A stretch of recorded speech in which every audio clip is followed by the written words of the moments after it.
Paz do Senhor Jesus, meu irmão. Seja bem-vindo a mais um Estudo com Deus. Começando por aqui, feliz demais com a sua presença. E no último vídeo tivemos que terminar correndo o vídeo, porque meu bebê de 10 meses acordou. Pra quem não sabe, eu tenho um bebê de 10 meses, eu tenho 2 filhos, uma menina de quase 7 anos e esse bebê de 10 meses. E quando eu comecei o encontro com Deus, não, o Manhã com Deus, há mais de 2 anos atrás, eu só tinha minha menina.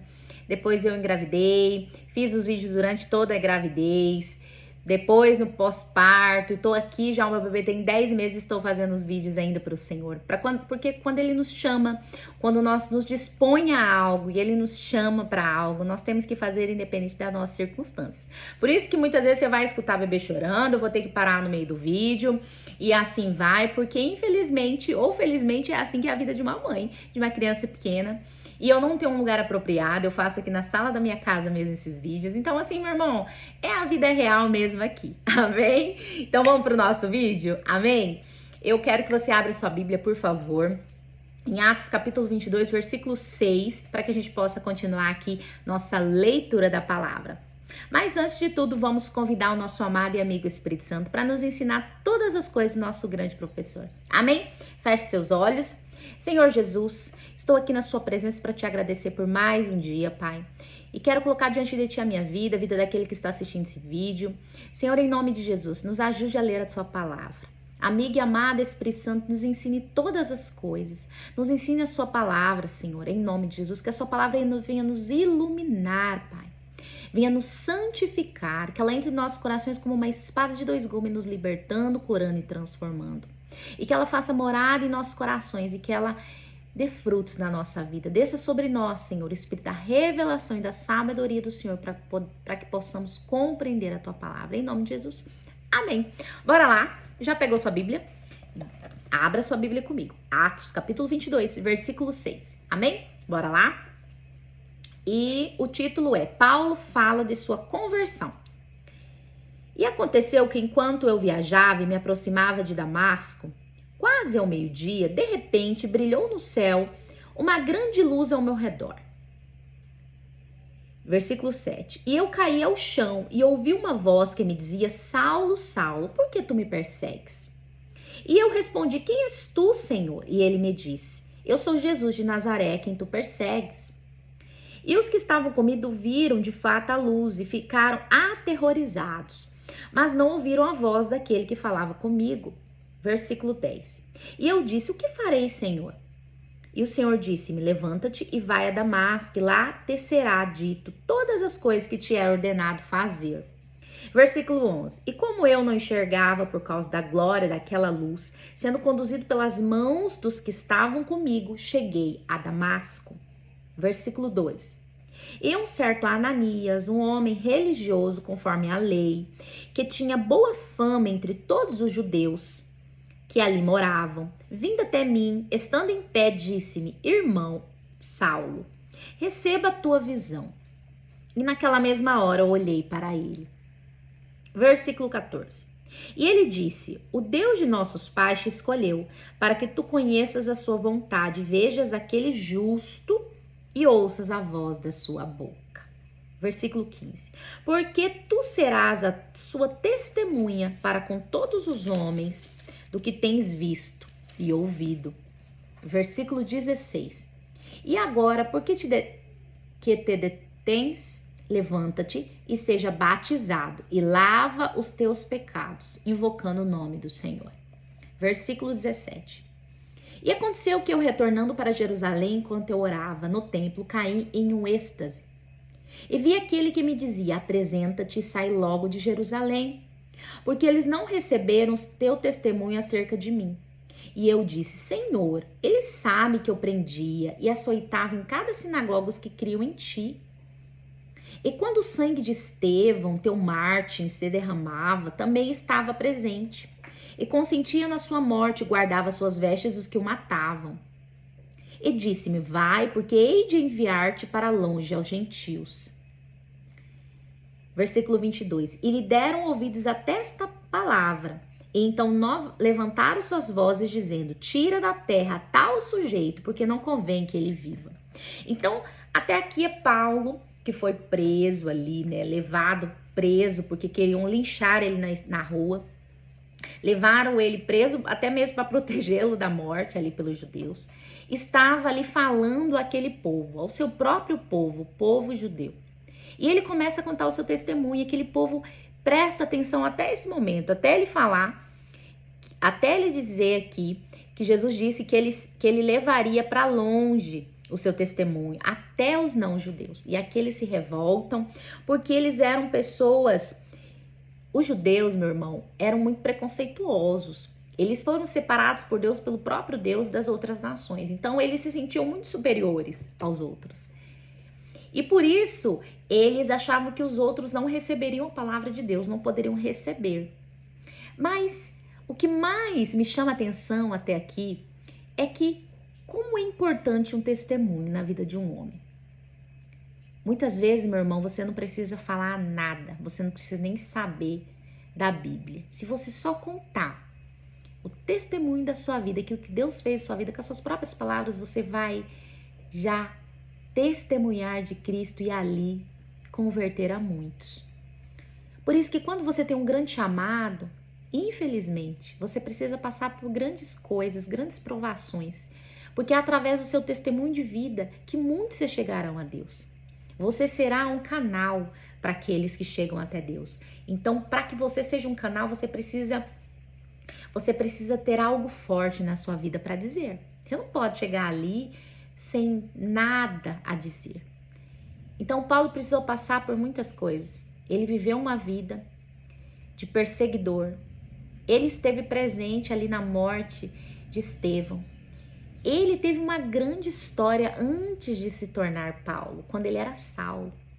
E quando ele teve uma conversão de vida ali e foi testemunhar de Cristo, o seu testemunho de vida, a sua conversão, quem ele era e quem ele passou a ser, aquilo ali já demonstra o que Deus pode fazer na vida de um homem. Aquilo já chamava atenção, já fazia propaganda de quem era Deus. Então, aquele que tem um grande chamado sempre passará por grandes provações, enfrentará grandes coisas. E é necessário para que tenha o que dizer para as pessoas. Então, se você aí tem um grande chamado, meu irmão, tenha sempre um entendimento. Você vai precisar passar por situações, viver grandes processos, grandes situações, para que você tenha o que dizer. Para que você chame a atenção dos outros para Cristo através da sua vida. Então, o testemunho, ele é muito importante, mas você só é testemunho daquilo que você viu e ouviu. Você mesmo ouviu, não que você ouviu falar. E para isso, você tem que viver muitas coisas com Deus. Amém? Então, continuando aqui, no versículo 23. E gritando e arrojando de si suas vestes e lançando pó para o ar, o tribuno ordenou que o levassem para a fortaleza, dizendo que o interrogassem com açoites, para ele saber por que causa se gritavam contra ele. E quando estavam atando com correias, Paulo disse ao centurião que estava presente: é vós lícito açoitar um homem que é romano, sem ter sido condenado? E o centurião, ouvindo isto, foi ao tribuno e lhe avisou, dizendo: toma cuidado com o que tu vais fazer, porque este homem é romano. E vindo o tribuno, disse-lhe: dize-me, tu és romano? E ele disse: sim. E respondeu o tribuno: com uma grande soma eu obtive esta liberdade. E Paulo disse: mas eu sou livre de nascença, de nascimento. Versículo 29. E imediatamente partiram os que estavam para interrogá-lo, e também o tribuno ficou amedrontado quando soube que ele era romano, visto que tinha o prendido. Quando era romano, meu irmão, mudava a história aqui mesmo. Eles tinham um certo cuidado quando eram romano. Versículo 30. No dia seguinte, querendo saber ao certo a causa por que ele era acusado pelos judeus, soltando das suas correntes, e ordenou que viesse os principais dos sacerdotes e todo o seu conselho, e trazendo Paulo, o assentou diante deles. Versículo 23. E Paulo, olhando atentamente para o conselho, disse: homens e irmãos, tendo vivido com toda boa consciência diante de Deus até o dia de hoje. Versículo 2. Mas o sumo sacerdote Ananias ordenou aos que estavam junto dele que o ferissem na boca, bateram em Paulo na boca. Versículo 3. Então Paulo lhe disse: Deus te ferirá a parede caiada Tu estás assentado para julgar-me conforme a lei, e contra a lei mandas ferir-me. Quando ele diz aqui parede caiada, ele está falando a mesma coisa que Jesus falou para os fariseus naquele tempo, mas de uma forma diferente. Ele está dizendo sepulcro caiado. Parede caiada é uma parede vazia, é um sepulcro vazio. Então ele está ali falando aquilo igual Jesus falou para aquele povo, para os fariseus. Versículo 4. E os que estavam de pé disseram: insultas o sumo sacerdote de Deus? Versículo 5. E Paulo disse: eu não sabia, irmãos, que ele era o sumo sacerdote, porque está escrito: tu não falarás mal do governante do teu povo. Mas Paulo, percebendo que uma parte era de saduceus e outra de fariseus, ele clamou no conselho: homens e irmãos, eu sou fariseu, filho de fariseu. Acerca da esperança e ressurreição dos mortos sou chamado em questão. E tendo dito isto, houve uma discórdia entre os fariseus e saduceus. E a multidão se dividiu. Por quê? Aqui diz no versículo 8, porque os saduceus dizem que não há ressurreição.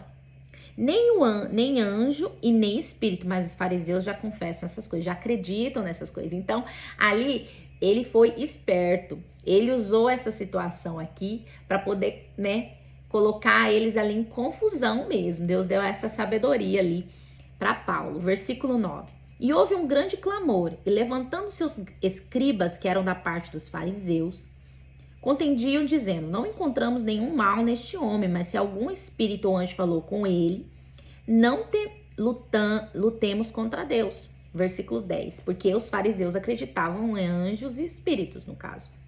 Versículo 10. E quando surgiu uma grande discórdia, o tribuno, temendo que Paulo fosse por eles despedaçado, ordenou que os soldados descessem para que o tirassem à força do meio deles e os trouxesse para a fortaleza. E na noite seguinte o Senhor estava ao seu lado e disse: tem ânimo, Paulo, pois como testificaste de mim em Jerusalém, assim é precioso que também testifique em Roma. Daqui mais uma vez é Deus se apresentando, Jesus se apresentando a Paulo, para que ele pudesse se acalmar. Meu irmão, eu fico pensando, talvez Paulo estava aflito ali. A gente não sabe o que estava passando no coração daquele grande apóstolo. Talvez ele estava preocupado. Talvez ele estava amedrontado, estava em dúvida. Ele era humano como todos nós. E ali ele precisava ser confortado, consolado, estimulado, motivado pelo Senhor. E é a hora que o próprio Jesus aparece ao seu lado. Você já pensou que cena maravilhosa? E ali Jesus o motiva e diz: continue, siga firme, tenha ânimo, Paulo. Pois é necessário que você vá ali em Roma. Como você falou aqui em Jerusalém, é necessário que você vá em Roma. Porque é necessário que ele levasse a palavra de Deus muito mais longe do que ele tinha levado. Então, muitas vezes, meu irmão, você não entende o que Deus está fazendo na sua vida. Eu acredito que Paulo não devia entender. Porque as coisas de Deus é assim. A gente não compreende todas as coisas. É como se fosse um grande quebra-cabeça.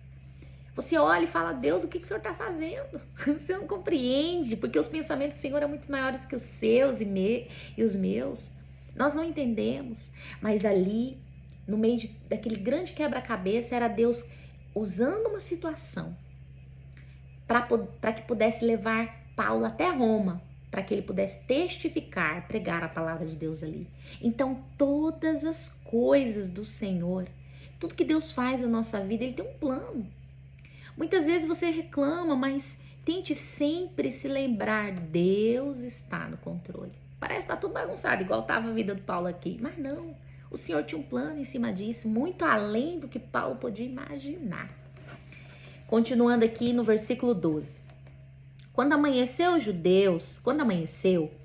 judeus se reuniram e, sob maldição, juraram dizendo que não comeriam nem beberiam até que matassem a Paulo. Então eles fizeram ali um voto, de jejum, que eles não iam comer.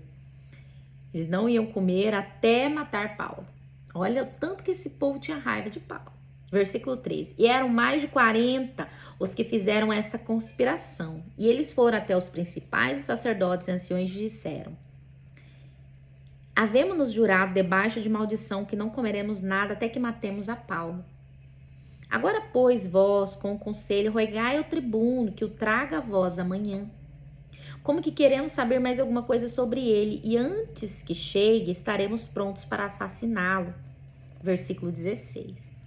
E o filho da irmã de Paulo, tendo ouvido da emboscada, foi e entrou na fortaleza e contou a Paulo. Então Paulo, chamando dos centuriões até ele, disse: conduz este jovem até o tribuno, porque ele tem uma certa coisa para lhe contar. Tomando, pois, o levou ao tribuno e disse: o preso Paulo, chamando-me a si, me rogou que trouxesse este jovem a ti, que tem alguma coisa para dizer-te. Versículo 19. E o tribuno, tomando pela mão e levando-o consigo à parte, perguntou-lhe em particular: o que tu tens para me contar? E ele disse: os judeus concordaram em pedir-te que amanhã leves a Paulo para o conselho, como se quisessem perguntar algo mais estritamente ao seu respeito. Mas não te deixes convencer por eles, porque mais de 40 homens o espreitam, pois eles juraram debaixo de maldição não comerem nem beberem até que o matem, e agora estão preparados, esperando até a tua confirmação. Versículo 22. Então o tribuno despediu o jovem, ordenando-lhes que nenhum homem dissesse, que a nenhum homem dissesse que lhe havia contado aquelas coisas. Versículo 23. E chamando até ele 2 centuriões, lhe disse: preparai 200 soldados para irem até Cesareia, e 70 cavaleiros e 200 lanceiros, na 3ª hora da noite. 3ª hora é meia-noite, irmão.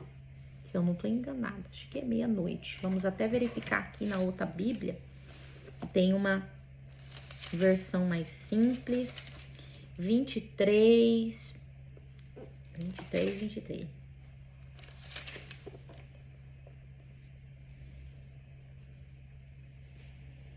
9 horas.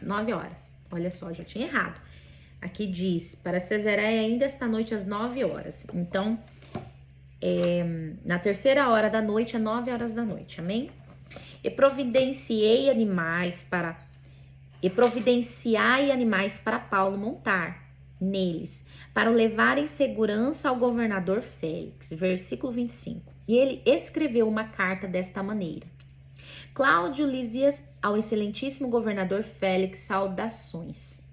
Este homem foi tomado pelos judeus, e estando prestes a ser morto por eles, sobrevim com a tropa, e eu a resgatei, tendo entendido que ele era romano. E eu, querendo saber a causa pela qual acusavam, levei o conselho deles. E percebi que ele era acusado por questões da lei deles, mas não tinha nenhuma acusação digna de morte ou prisão. Versículo 30. E havendo-me informado que havia um complô contra esse homem, imediatamente enviou a ti, ordenando também a seus acusadores que falem contra ele diante de ti. Adeus. Versículo 31. Então os soldados, como lhes foram mandado, tomaram Paulo e o levaram à noite a Antípatride.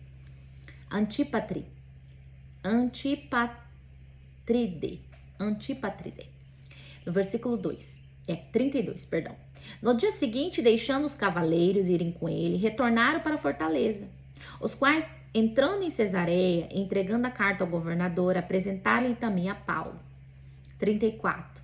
E o governador, lendo a carta, perguntou de que província ele era, e quando soube que ele era da Sicília, disse: eu te ouvirei quando vierem também os teus acusadores. E ele ordenou que o guardasse no pretório de Herodes.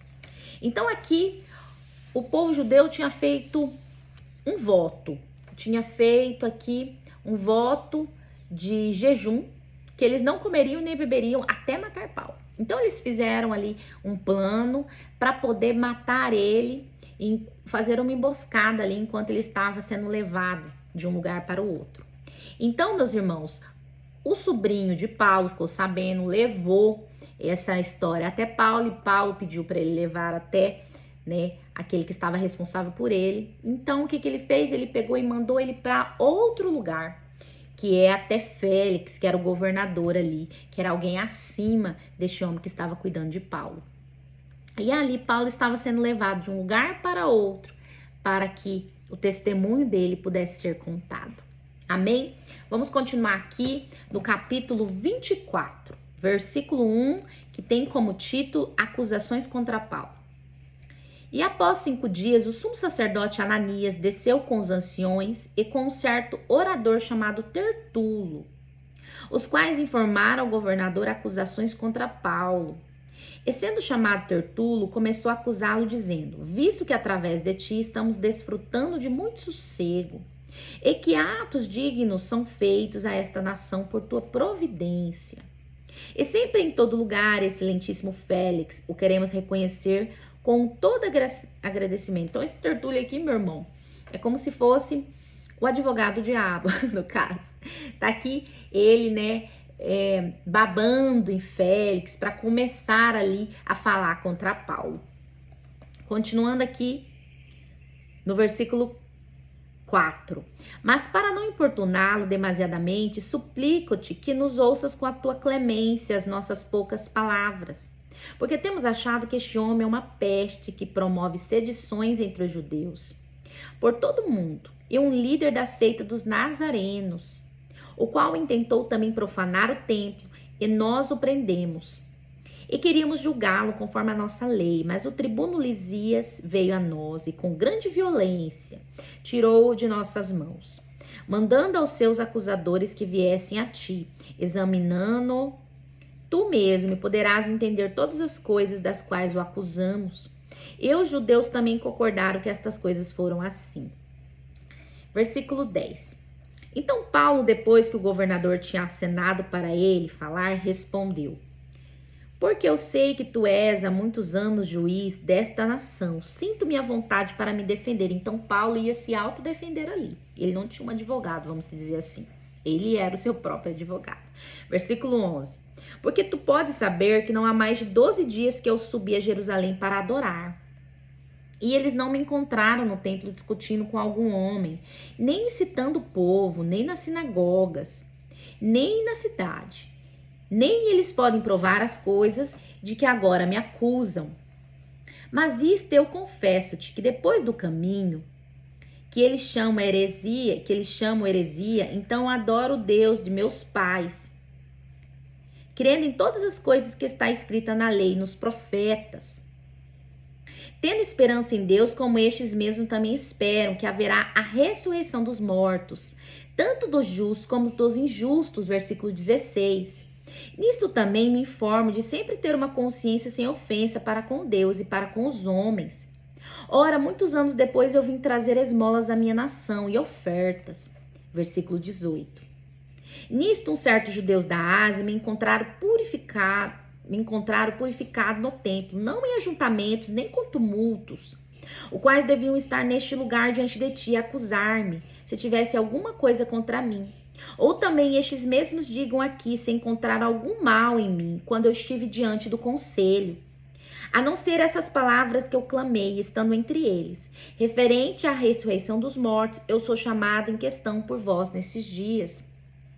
E Félix, tendo ouvido estas coisas e tendo um completo conhecimento do caminho, adiou a causa e disse: quando o tribuno Lisias descer, então saberei mais sobre o assunto. E ele ordenou ao centurião que guardassem Paulo, mas que ele tivesse liberdade e que não proibisse nenhum dos seus conhecidos servi-lo até vir até ele. Versículo 24.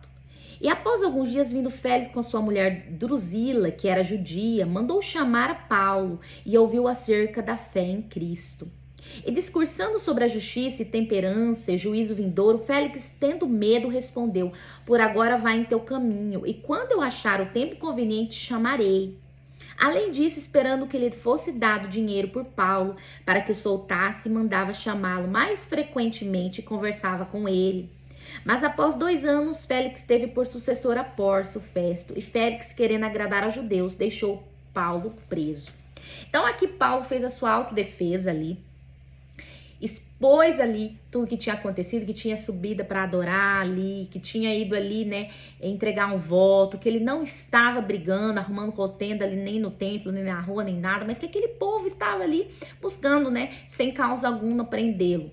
E ali Félix sentiu curiosidade para saber mais sobre aquilo. Então mandou deixar ele mais alguns dias e convidou a sua esposa Drusila, que era uma judia, também para escutar aquela palavra. E quando Paulo expôs tudo ali sobre a justiça, sobre a temperança, sobre o juízo final, sobre o juízo vindouro, sobre tudo ali para fé, ele temeu. Quem é que não teme, meu irmão, né? Nós sabemos lá no íntimo do nosso coração que as palavras de Deus são a verdade. Nós podemos fugir dela o quanto quisermos, nós podemos resistir, nós podemos rejeitar, mas lá no fundo da nossa alma tem algo que diz que é verdade. E por mais que esse homem não quis sair da sua vida, você vê que ele ficava tentando ganhar um dinheiro em cima de Paulo, apesar de ele não querer sair da sua vida, de mundana, de fazer o que era errado, ainda assim ele temeu. Porque lá dentro do seu íntimo ele conhecia e tinha certeza que algo tinha de verdade naquilo.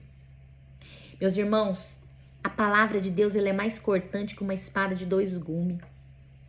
E não é por força ou por violência, é pelo Espírito. Não precisamos forçar a ninguém.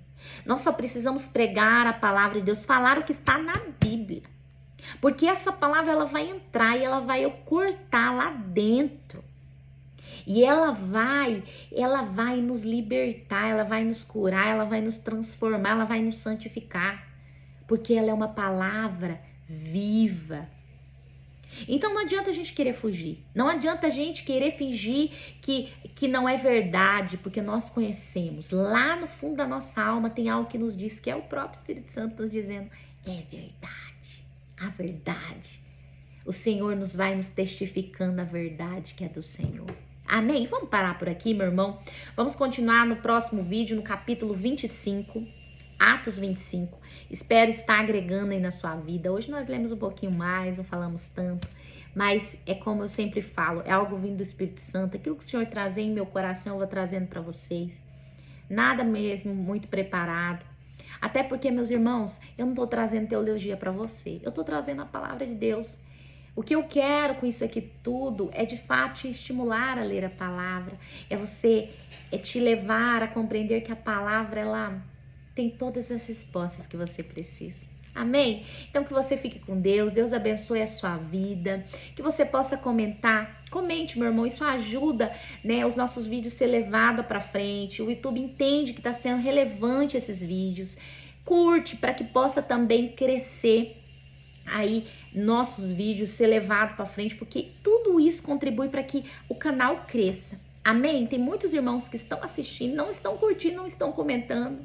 Isso nos ajuda, meu irmão. Então nos ajuda aí fazendo isso, amém? Se inscreva no canal, ativa o sininho. Toda semana tem vídeo, todo sábado de manhã e toda segunda à noite. Então que você possa ser abençoado sempre através dessa palavra, através das nossas leituras juntas, amém? Fique com Deus, até o próximo vídeo, em nome de Jesus e até lá.